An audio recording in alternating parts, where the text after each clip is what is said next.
going to bring in a live guest here.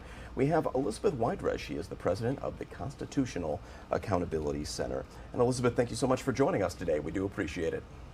Thank you so much for having me. Well, of course, we're talking about the latest here with Donald Trump and some of the preparations and everything going on with that.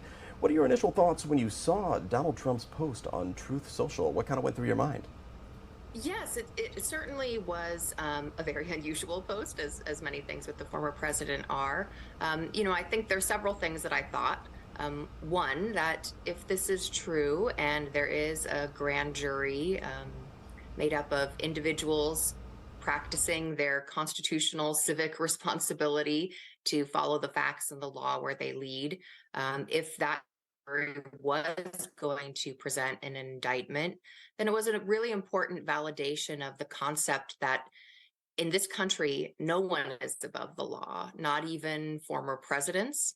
And if they've committed a crime, then the due process system will ensure that there is accountability for that crime.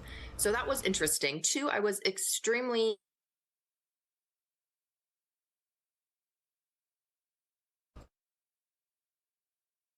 supporters to protest, and I hope that any protests will be peaceful. But after we saw what happened with January 6th, when he summoned his supporters as a mob to the Capitol, then clearly there is great concern there that there could be a similarly violent gathering in support of the former president.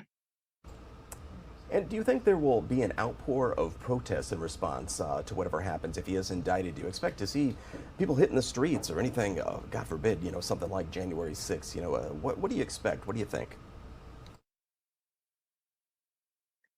I think, with respect to like the facts of the indictment, it could be issues related to, it's most likely going to be issues relating to falsifying business records. And then if there are other charges that are affiliated with that, whether campaign finance are probably the most likely charges that would be related, and that could up the banks and records charge to a felony charge.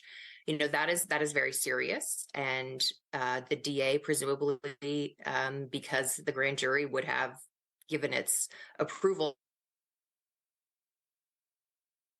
to go forward with those charges and be successful.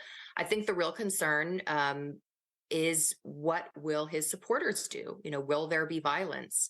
Will there be an attempt to subvert due process of law in the same way that there was an effort to subvert the constitutional peaceful transfer of power that we saw on January 6th? And the big question here, and I think this is on a lot of people's minds, can we see the former president actually serve any time? Would you expect something like that to happen? How realistic is that?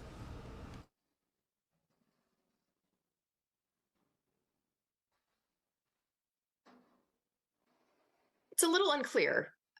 If all that is charged against him is a banks and records charge, that means, falsifying his business records, that the payment to Stormy Daniels was a business expense as opposed to a campaign expense or personal expense, then that would most likely not carry any significant jail time. But if it is added to other charges, then yes, there is the possibility of jail time. His lawyer, Michael Cohen, served a jail sentence for this very charge, plus other that we'll be looking at closely when the indictment does come down.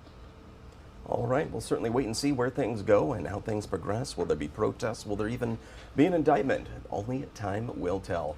Elizabeth Wydra, president of Constitutional Accountability Center, thank you so much for joining us. We do appreciate it. Thank you so much for having me. All right, you take care.